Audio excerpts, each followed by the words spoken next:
More than a more than a dot.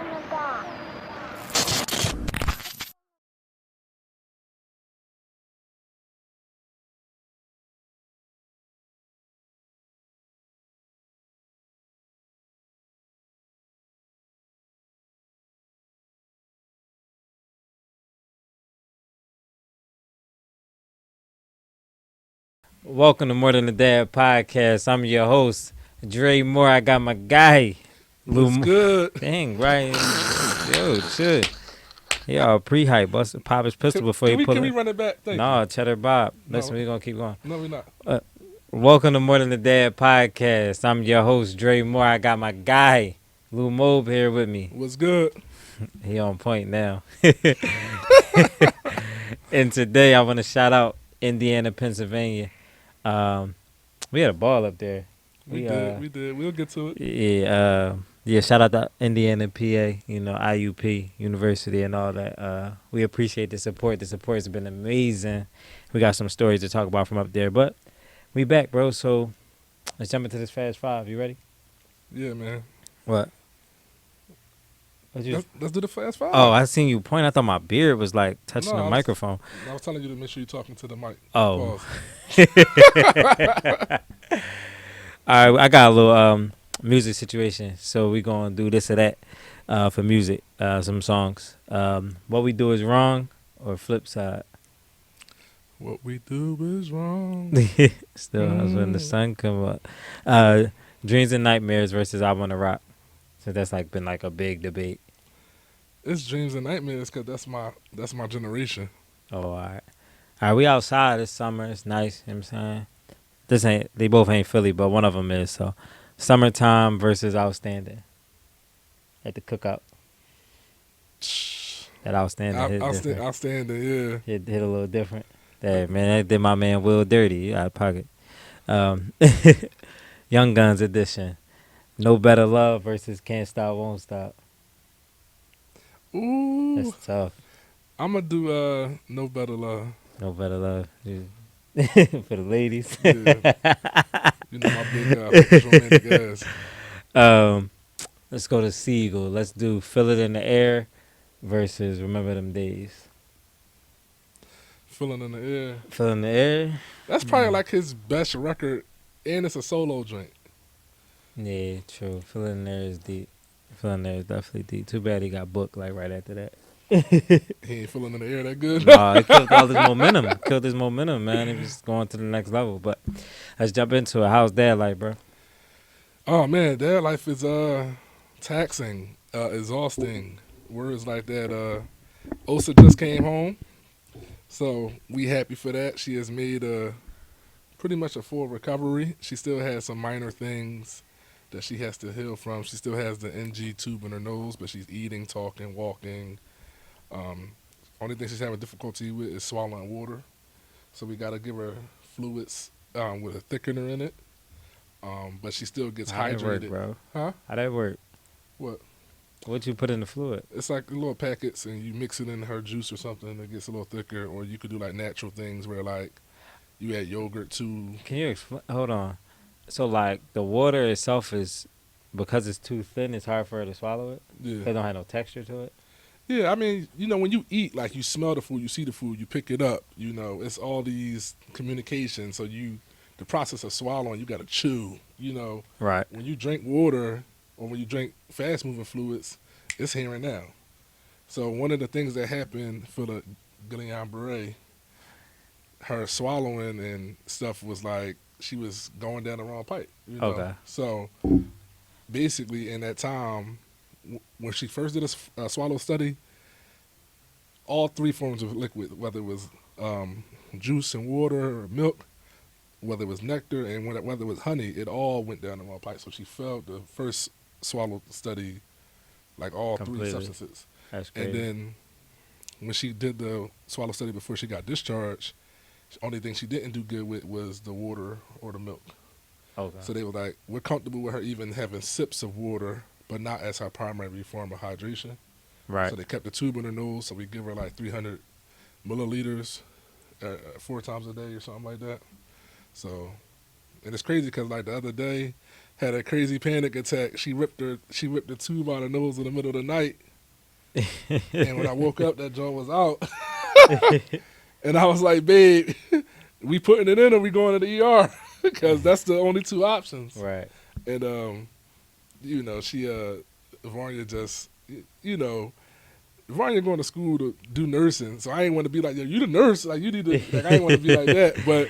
Having her test out her nurse skills right then and there is crazy. Because when we was in the hospital, she got kind of freaked out because, like, Osa was like, she took a class on how to handle the NG tube and, like, how to take care of it, how to do the sticker, and put it on the face so it ain't, like, I guess the adhesive, Right. that hold the tube against her face could, like, damage her skin, so you had to make sure it's covered. She did all that.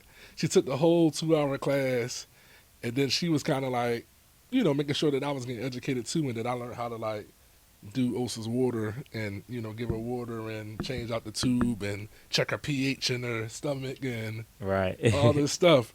So I got it down, and then the day that we was getting discharged, this is why Osa was kind of like salty in her video, is that like, we had to hold her down. She was like kicking and screaming because she hate when people touch her tube and her nose because she know where they know what they can tell. So Varnia was doing that joint and Osa started choking. And she's like, I can't do it. I just hopped right in. Started pushing the tube down her nose, like, and, got it to where it needed to be. But I did it in the hospital, and then I was so surprised when it came out when we was home, like, a couple of days ago. Varnia just was like, hold her down, hold her head. I'm, like, holding her hands, both hands with one hand on the side of her head. And she did it perfect. She ain't started Shout like, out to V. shout out to you, babe. You know what I mean? Because I was nervous. I was like, I hope she just like own this whole process and do this because I don't really want to do it at all. Yeah, that's crazy. No, that's the bit. Those are super mature too. I be like, hand me your tube so you get your water. She be like, hun, tube. She's so mature, bro.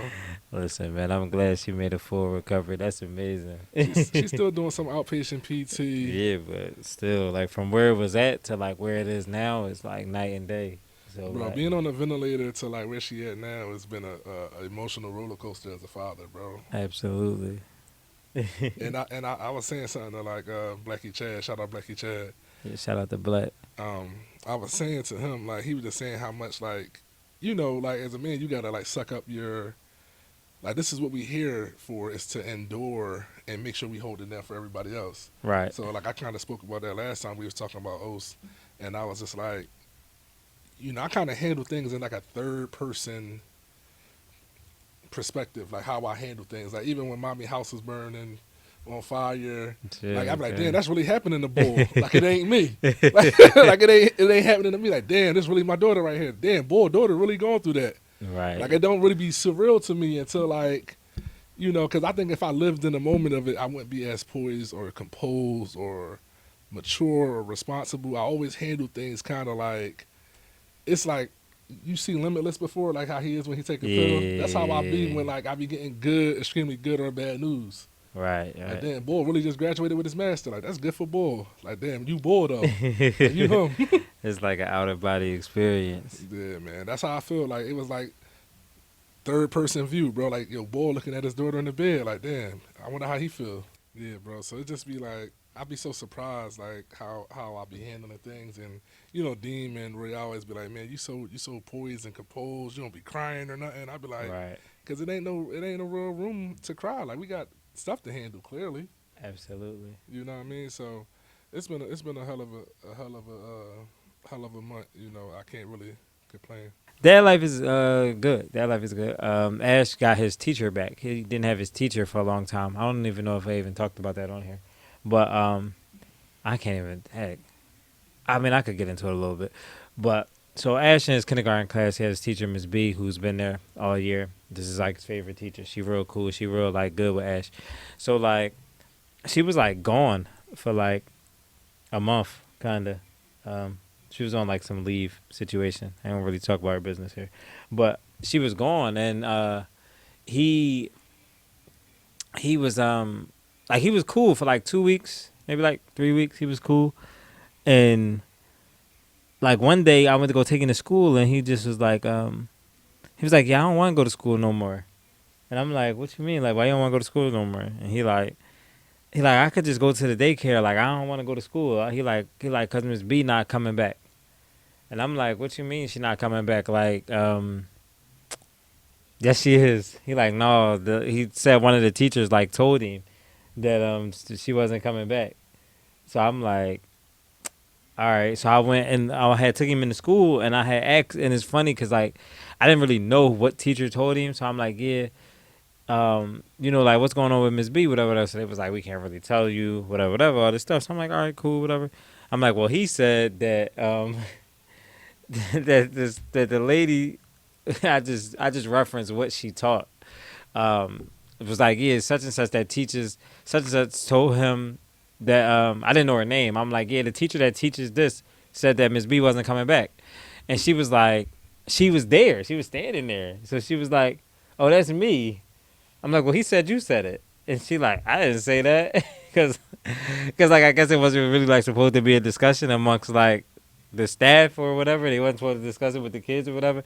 But I'm like, Ash really don't be, like, lying. Like, he do lie, but, like, he wouldn't, like, lie and say that you said something that you probably didn't say. So she probably did say it, but either way, she was like, she didn't say it, whatever, whatever. So I'm like, all right, whatever. I mean, like, I ain't about to argue with these people. So, and it's nothing I could do anyway. So, like, for like the next couple of days, for like a week, he just was like, he don't want to go to school. Miss B not coming back. He don't want to be there no more. Like, it's like over. Like, and I was saying, like, how we've been making all this progress with him and his behavior and all this stuff has been, like, amazing. And, like, now it's, like, regression. The room ain't the same. The class wasn't the same. The routines wasn't the same. Like, all of it was, like, different. So, like, he was, like, having a hard time. Like, he was just breaking stuff, having to go to the little break room again, and all that. Like, he was backsliding, basically, because he was outside of, I guess, like, his comfort zone. Also, a funny story in the midst of all that, like, I ain't even tell the what's the name when he had the substitute teacher. What happened? So when Miss B first just was out, it was just like a lady filling in like a sub. So like every day, he was just telling her like 10 times a day, like, yo, you don't know what you're doing. Like, he just was saying, he was just like, you don't know what you're doing. Like, and his worker would like text me like, yeah, Ashton's in class telling the teacher like she don't know what she doing. Like, she don't know nothing. Like, you don't know nothing. You doing it wrong just because like it wasn't what he was used to. So either way, like, long story less, like, he was in that joint wild, and like it was just all like back on Ash time. So like the other morning, I went in there to go drop him off, and like we was coming up the steps. Like, normally when I bring him in, like, we come up the steps and then like we go into like this area where like right outside the office, and I wait for like one of the teachers to come get him, because like he don't line up where like all the other kids be at. Like, they kind of just meet him because he get off the bus, so like all the bus kids meet up there. So like normally I just sit there and wait for him for like the teacher to come. So as I'm coming up the steps about to go over the door, Miss B come busting out the door, yo. Oh, crazy. Ash was all hype, jumped in her arms and all that. I probably could have cried. It was like an emotional moment, yo. It was soft, you know what I'm saying? Because, like, man, you be, like, dealing with stuff, and then, like, you be looking for, like, a win. Like, and I know, like, especially, like, you a pop, like, anybody that's, like, a dad out there, like, y'all know, like, sometimes, like, it be overwhelming. You be needing, like, a victory. So, like, to me that day, like, it was a win, bro. Like, I'm like, all right, you got to teach it back. And then, like, since then, like, he been, he's still getting back to, like, the routine they had and all of that, but like it's on the up and up. So yeah, Man. shout out to Miss B. Shout out Miss B, man. Shout out to Ash too, man. Chill, yo. He be drawing. Let's get your thoughts on something, man. I know you got your CDL, man. Right. You drive the bus. So there's this man, he's being criticized for teaching his 11-year-old son how to drive an 18-wheeler.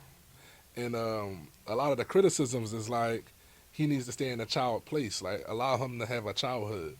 But back to the same conversations that we was having, like getting your kids vending machines, giving them properties, teaching them things and handing them things so they could be in better position than you were.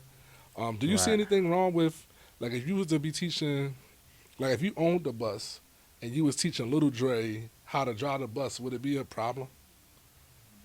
At 11, 12, 13 years old, like, would it be a problem? No, what level of like teaching are we getting though at 11 though? I don't know, but he was wooling the 18 wheeler, and it was video footage. It's on the gram. I'm sure Yo, I sent it to you. I'm sure it's in my DMs. These DMs that he don't check, yo. I don't be listening, man.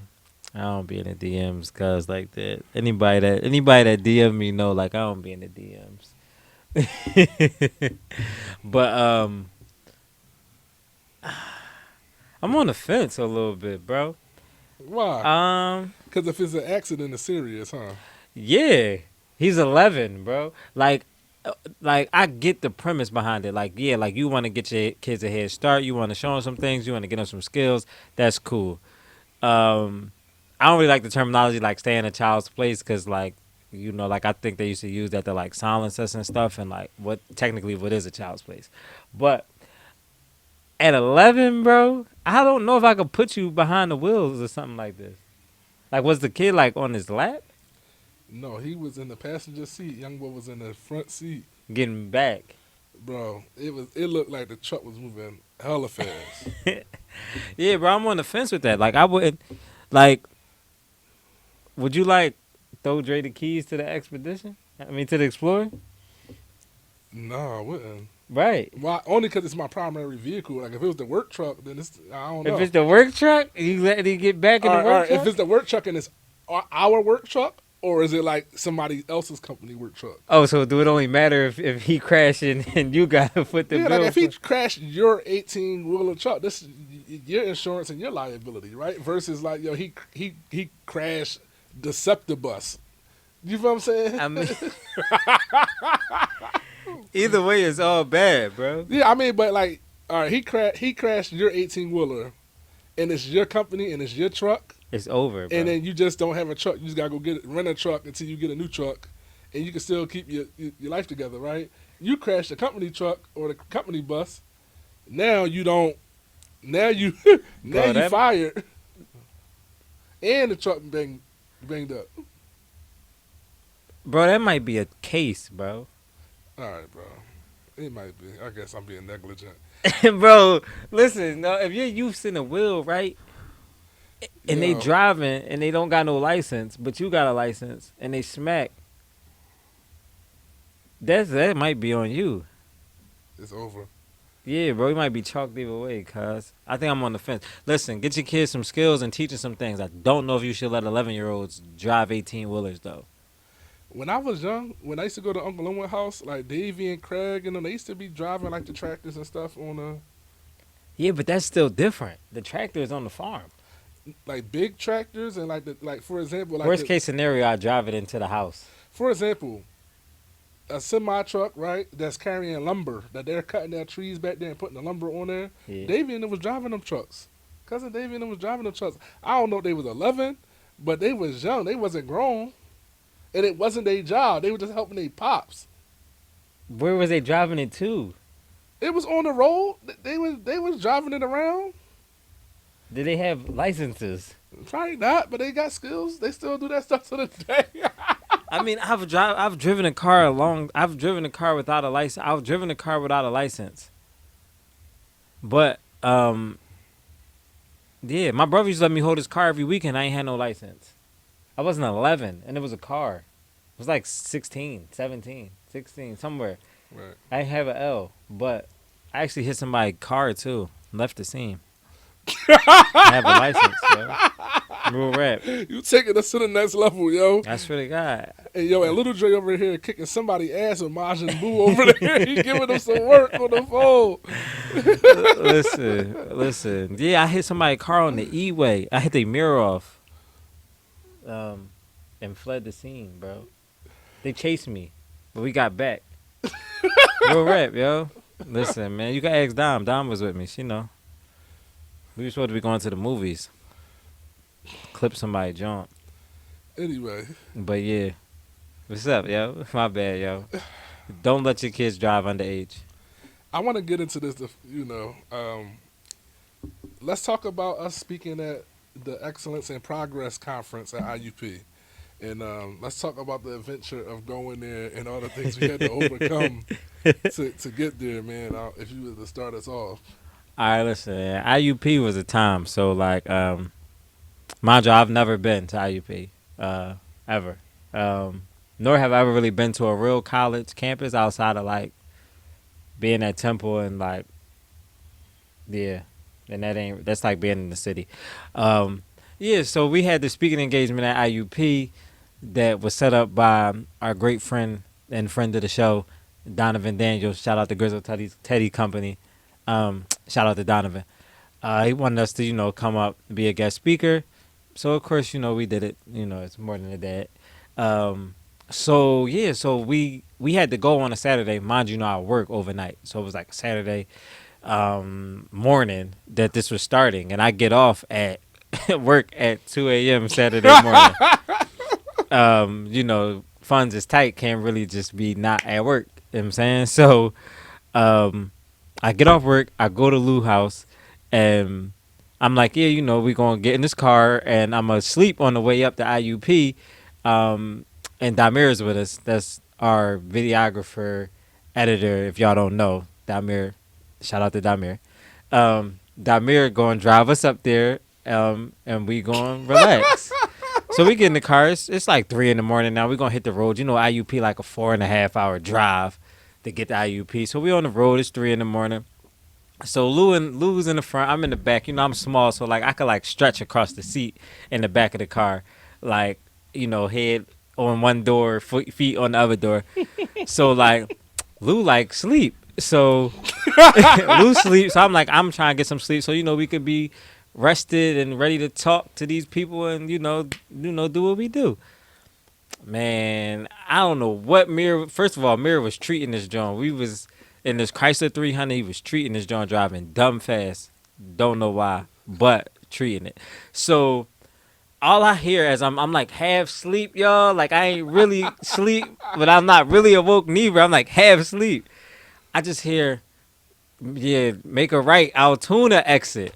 Man, the car make the hardest veer ever. Like it just turned like almost like two wheels turn. I'm like, yo, why you jerk this joint like this? Like, yo, you almost missed the exit. Wake up, like, yo, Mirror, what you doing? Like, you ain't. He like, no, I ain't almost missed the exit. I'm like, yo, why that joint was swerving like that? He like, man, I just took the exit. Like, you ain't hit no brakes. He didn't even slow down. Like, how like the exit got like, he like, it was a big like bank type turn. Like he just took that joint at full speed. He was Tokyo drifting. Yo, going crazy. I'm like, yo, Mirror about to drifting. kill us in this joint today. Like I'm like, so then we got to stop at the gas station. So I'm like, all right, cool, bet we gonna stop at the gas station.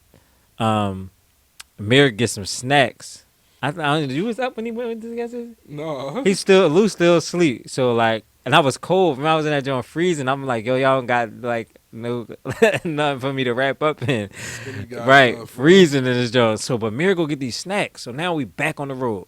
So I'm trying to go to sleep again, y'all. Mind y'all, I told y'all, just worked a 10, 12-hour shift. About to have a speaking engagement. We back on the road. I'm trying to go to sleep. I hear Mir coughing as I'm asleep. All this coughing, like. But like not like the regular like I'm coughing like can't breathe cough. So I'm like I wake up. I'm like, yo, Mirror, what you doing? I'm like, yo, you eating chips or something? He like, no, I was choking on a Skittle. I'm like, bro, what? Like, yo, stop eating. Like, don't do nothing else, bro. Yo, just drive with two hands on the Yo, I'm like, yo, I'm like, yo, Mirror got all this stuff going on right now. Like, I'm just trying to like. Make it, gang. Hey, bro. By the time I started kind of waking up, like I was looking at it, he like drifting on the road, like he was probably sleepy too, bro. Like it was crazy. The bid, what was your first experience like when you walked into a Sheets? You remember I used to tell you about Sheets? Oh yeah. He was. So we get it's crazy because listen, you get up IUP, man. We like in like the mountains, like in the sticks. I ain't got no phone service and nothing. I feel like it started like snowing or something low key. Something was crazy going on, but it started raining. That's what happened. It started raining, coming through the mountains. But we get on IUP campus. So Mo, like Sean's like, yo, this where the dorm, this where our apartment used to be. This where this was at. And we gonna slide the sheets. Mo always talking about the sheets. Like we got Wawa here. They got sheets out there. So man, we go in the sheets. Sheets was like epic, yo. Like I ain't, man. Listen, they got breakfast sandwich and Sheets. Dude, it's a million toppings. Like yo, you could get a. I got like a bacon egg. I don't eat no cheese, y'all. Bacon and egg joint on like a waffle bread. Like it was a waffle. Like it was in between a waffle with like caramelized. Yo, it was crazy. They had like toppings for everything, like shredded cheese. Sheets was epic, bro. Then the burgers and everything. Like yo, the toppings was crazy on everything. It was crazy, yo. And Mir ordered a salad, and Mir messed his order up twice, yo. Yo, no, I gotta tell it. Chill, before we really jump into the IU, before we get off Sheets. So the first time we go, Mir ordered a breakfast sandwich, but they gave him a breakfast sandwich with what, no egg. They just gave us a breakfast sandwich like bacon and just like croissant or something, yo. Like Lou, like yo, you ain't got no egg on that joint. Like I don't know why. They had too many selections, so I think Mir was like, he was going crazy in that joint because there was too many options, and he was hitting the wrong stuff. So, so, but look, so then like we double backed on the Sheets in the afternoon. So like I had got like, a crazy hamburger, but Mir had got a hoagie from the Sheets. So. So when he getting the hoagie, so I'm in there trying to wait for him. So I like, so, so I'm like, I was trying to wait for Mir. So I got my food, and the bull had like put all this stuff like in a container. So I'm like, yo, Mir, you got, it was like lettuce and tomatoes and all that stuff. It was like in a container, like a plastic container. So I'm like, Mir, what you getting? Like, you get a salad from out of here? He like, no, that's not mine. I ain't get no salad. I'm like, all right. So the bull come over, so he called a number, whatever the number was, and he give it to Mir. Mir like, this not what I ordered. He like, yo, I ordered a hoagie. And the bull was like, yeah, but you put no bun on there. So cuz had made him a hoagie and put it like in this container. Like, I'm like, yo, this is crazy. I'm like, Mir, I'm out. I just went outside and went to the car. Like, man, Mir got to sort that out on his own, bro. Bro, breadless hoagie. Yo, he ordered a hoagie with no bread. He ordered a bacon, egg, and cheese with no egg. Yo, Mir was going crazy. The Sheets. Shout out the Sheets, though. Sheets give you a lot of options, as you can see. Just be careful. Mir was overloaded. Yeah, Mir, it was too many options. You know, like, usually they get to the direct line. No, That's because they let you choose all the different types of breads. Mir must have just hit skip or something. No bread. no bread. No bread. Hoagie in a container. Solid. That was crazy. But yeah, so like, yeah, speaking of IUP, it was like super dope. It was to me, I was, you know, like I've been saying this the whole time since we did it, like being a person who never went to college, never really been in a college, I never seen like a college classroom or anything like that, or been in no seminars or nothing, anything really related to college, period. And like to be up here speaking in front of college people was like everything to me. It was like the pinnacle of like, yo, like you really like doing something. It was a stamp. You know what I'm saying? Well, that made me excited the most is that like knowing that you didn't go to school, right? And that hasn't been a crutch for you at all. You know, you still reach the same places I reached. You know what I mean? And that's what made it sweeter doing it with you. Right. You know what I mean? Like it's we building this thing here. They invited us to speak. We ended up speaking, you know, to a nice sized group. You know, we put on a workshop or a seminar, you would call it, Right. for brand building, networking, Marketing. and communication. Oh, communication. But it was an excellence and progress conference, like Black Excellence, and it was all pretty much all young men there that was on campus, and they were, you know, every speaker was trying to equip a different strength or attribute to give these young men to go out in the world to be better suited to be successful. Right. So you had people talking about being like a high value man. You had people talking about like financial literacy. We talked about, like I said, brand building, networking, communications. Somebody else talked about like mental health. So you had all these different things, you know, and I think we had one of the better seminars if I was to say it myself, you know. Yeah, absolutely. Our engagement was real high. A lot of students sat with us and talked afterwards. Yeah, we carried it. Yeah, we could. We carried it. So we want to thank IUP for letting us speak. Even Coach Kent said something to me like, man, I graduated in '93. I ain't never come back here to speak. Like, you should be honored. They don't do that with everybody.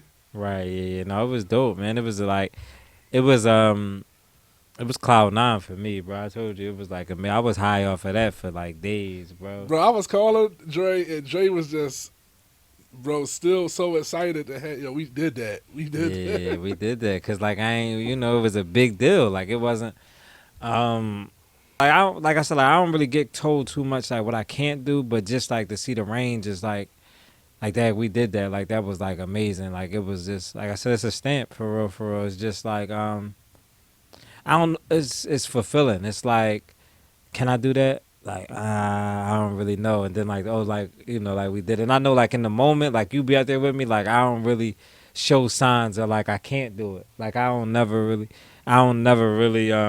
like you're not gonna see me sweat. So like I'm gonna do everything with confidence, but like a lot of nerves, bro. A lot of nerves. But then at the end it was like that, like you did that. You know what it is for me? It's we live busy lives, working and having families, and not having much time to get in sync. But our chemistry naturally, like we naturally do this. Like we're doing it right now for you guys. Like it's very natural. Right. We play off each other well, and it flows, man. It's like, Yeah, we ain't had no rehearsal. Like man, like looking at the PowerPoint like on the way up, bro. yeah, Like I don't think people really like understand like how like what we do is real natural, bro.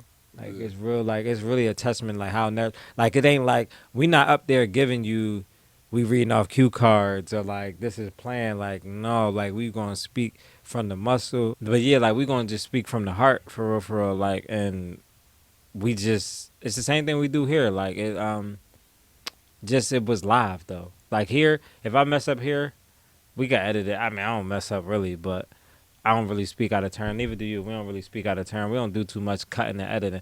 But it was live, bro. So it's a little bit different, but we do that. no, man. We want to thank y'all for tuning in to our IUP recap and listening to our journey on our speaking engagement. Hopefully, it's many more.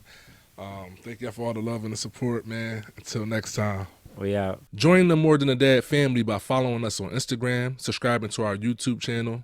Don't forget to join our Facebook group for daily questions, motivation, dad jokes, and new dad tips. If you enjoy our podcast, please leave us a review on Apple Podcasts and Spotify. Be sure to like, comment, and share our content with other parents. Last but not least, make sure you check out our new merch. The link is in the bio of our Instagram as well as the description of this YouTube video. We are truly grateful, and thanks for supporting More Than a Dad.